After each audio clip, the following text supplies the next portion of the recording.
We want to continue this conversation as we go from politics and tech now. The Wall Street Journal says a rift has developed among senior leaders at Facebook over how to respond to criticism of the company's impact on U.S. politics. According to the Wall Street Journal, Facebook's first major outside investor, Peter Thiel, is actually at the center of this debate. Sources tell the paper that Thiel is advising CEO Mark Zuckerberg to stick to his guns and continue accepting politicians' ads without fact-checking them.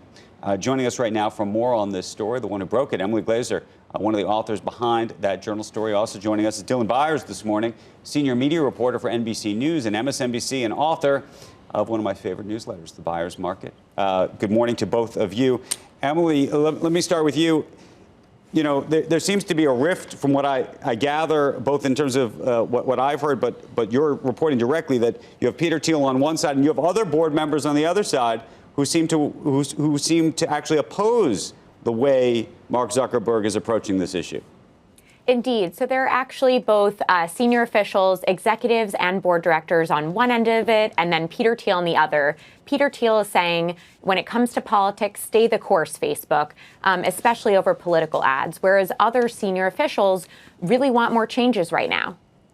And so the big question I have to ask, and I'll go to Dylan on this, is, Dylan, when you think about Peter Thiel's perspective, is it a principled view or is it a political view?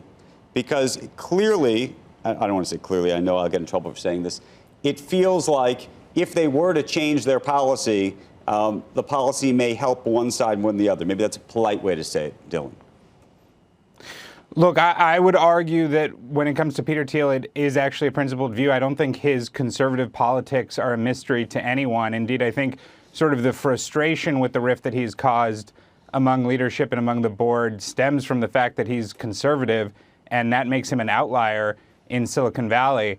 But no, I do believe that this is actually principled. And by the way, I think you would see many progressives, many liberals, including even Senator Elizabeth Warren, who would argue that changes to the political ad policy are not so clean-cut as Facebook's critics would suggest. I think after Twitter chief Jack Dorsey went out and put a ban on political ads, it became very clear how sort of complex and nuanced that issue was and how hard it was to implement a blanket ban on political advertising. Look, I think Peter Thiel has been a close advisor and a voice in the ear of Mark Zuckerberg for several years. I don't think that's new. I also don't think the political rifts that he's causing among the board are necessarily all that new. Netflix chief Reed Hastings stepped down reportedly due to frustrations with Peter Thiel's politics. Erskine Bowles similarly stepped down from Facebook's board, probably for the same reasons. So this is significant. At the same time, I think what we have here is we have a chief executive who is looking for a broad base of opinions across his advisors and across his board. And one of them, Peter Thiel, who's been with him for a long time, is an influential voice in his ear. Hey, Emily, what's your take, though, in terms of, do you think there's going to be a shift in terms of Facebook's policy? Obviously, we've seen what Twitter has done. We've seen what Google has done. Do you think that there's going to be real movement? I do. I think that there are likely going to be changes. We reported that the other week, at least when it comes to political ads. And Facebook has said they're looking for possible changes. I don't think they're going to ban them altogether. That would be surprising. And I also think what I've heard from reporting is they're taking their time to figure out the best approach. We know one area they're looking at is targeting and how specific you can target. That's something where both Twitter and Google made changes as well. And in terms of, what Dylan mentioned before about tension and changes in terms of what Peter thinks versus others on the board, I think what's important about this right now is, yes, Peter has been an advisor to Mark for quite some time. There have been different voices on the board for quite some time, but politics are front and center for Facebook in a way that they have never been before. And it's not just political ads. There are a lot of issues here with privacy, security, transparency. And so we're really at this cross-section where the board, we know, is disagreeing and senior officials are disagreeing on a number of issues related to politics. Hey, Elon, back in Washington, how do these issues play in terms of how you think political leaders and regulators look at Facebook, given that they're the target of an investigation that's ongoing?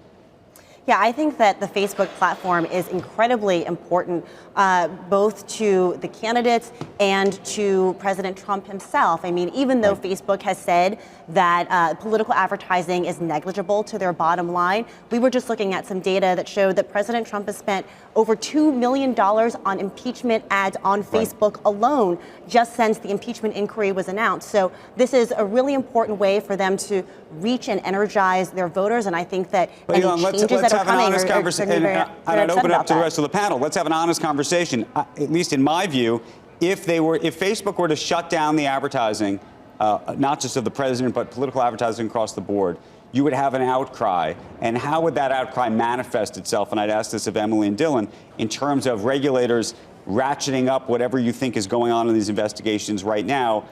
Wouldn't you imagine it gets worse? And don't you think that plays into the thinking in terms of what they are going to do one way or the other?